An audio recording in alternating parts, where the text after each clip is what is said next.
देखिए, औरंगज़ेब सब लोग जानते हैं एक क्रूर शासक था और उसका महिमा वर्णन करने की किसी प्रकार की आवश्यकता नहीं है। ऐसे व्यक्ति जिसने भारत के सनातन को, ऐसा व्यक्ति जिसने भारत के सभी लोगों को इतना ज़्यादा प्रताड़ित किया हो, ऐसे व्यक्ति का तो पता नहीं क्यों महिमा मंडन करते। नमस्कार, आप देख रहे हैं हिंदुस्तान दूरदर्शी समाचार। चलते हैं आज की मुख्य खबरों की ओर। समाजवादी पार्टी सपा अध्यक्ष अखिलेश यादव ने योगी सरकार पर विकास कार्य ठप होने, महंगाई, बेरोजगारी और कानून व्यवस्था में गिरावट का आरोप लगाया है। तो वहीं राज्य महिला आयोग की उपाध्यक्ष अपर्णा यादव ने सरकार के कार्यों का बचाव किया है। अपर्णा यादव ने गंगा की स्वच्छता, महाकुंभ तैयारियों, सड़क निर्माण, मेट्रो विस्तार और नए एक्सप्रेसवे के विकास को सरकार की उपलब्धियां बताया। उन्होंने दावा किया है कि प्रदेश में महिला सुरक्षा, शिक्षा और स्वास्थ्य सेवाएं में सुधार हुआ है और निवेशकों का भरोसा बढ़ा है। यूपी की राजनीति में ऐसे आरोप प्रत्यारोप आम है, खासकर जब चुनाव नजदीक आते हैं। सवाल यह है कि जमीनी हकीकत क्या कहती है। जनता के अनुभव और सरकारी आंकड़े ही इस बहस का असली जवाब दे सकते हैं। मैं समझती हूँ कि हमारे लिए ये बहुत बड़ा दिन है और आज जिस प्रकार से प्रदेश में जो है नई उद्यमियों की लहर है, महिलाओं के लिए जिस प्रकार से सरकार ने अपना पूरा, मुझे लगता है, बजट सैंक्शन किया है और जिस प्रकार से एक्सप्रेसवे बने हैं, मेडिकल कॉलेज जिसमें ग्रोथ हुई है और डिफरेंट वर्गों में, चाहे कृषि के लिए हो, चाहे आपके जो है बिजली के लिए हो, बहुत सारी चीज़ों में डेवलपमेंट हुआ है।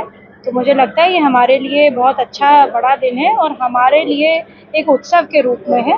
हम सभी से ये उत्सव की तरह ही मना रहे हैं। अखिलेश यादव कह रहे हैं कि 8 साल में उत्तर प्रदेश की खुशियां क्या मनाना जब उत्तर प्रदेश बर्बादी कर दिया।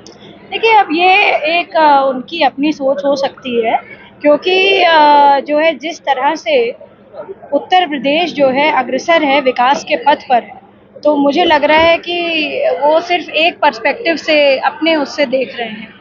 जिस तरीके के जो आंकड़े हैं, देखिए आंकड़े कभी झूठ नहीं बोल सकते, आंकड़े हमेशा सत्य बोलेंगे और ये हम नहीं, ऐसी ऐसी एजेंसीज कह रही हैं जो कि जो है पुष्टिकरण की उन एजेंसीज को आवश्यकता नहीं है।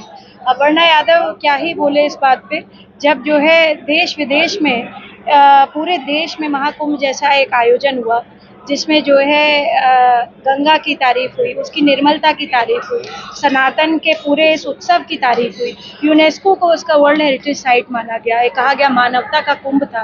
दुनिया का जो है, मुझे लगता है ऐसा कोई व्यक्ति नहीं था कि जो है नहीं आया हो, वो खुद भी महाकुंभ में गए थे। तो मैं समझती हूँ कि जो है व्यवस्था रही है, सुशासन रहा है और उत्तर प्रदेश में एक जो माहौल था महिलाओं के मन में, जो मुझे लगता है कि डर था कि घर से कैसे निकलें, रात में कैसे निकलें, आज आप देखिए जो शहर की भी महिला है, गाँव की भी महिला है, उसमें बहुत चेंज आया है एंड मुझे लगता है पैराडाइम शिफ्ट हुआ है माइंडसेट में।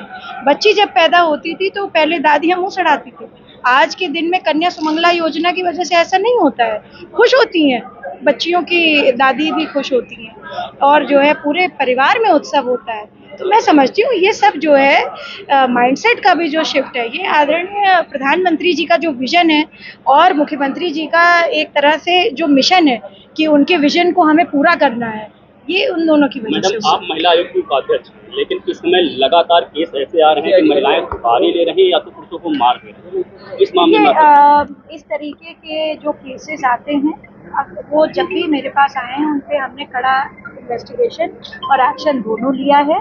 दूसरी बात है, ये किसी आयोग का या किसी सरकार का नहीं, ये देखिए सामाजिक रूप से इस तरीके के केसेस पहले भी आते थे और हमें ये सुनिश्चित करना पड़ेगा कि हमारे यहाँ पर न्याय मिले।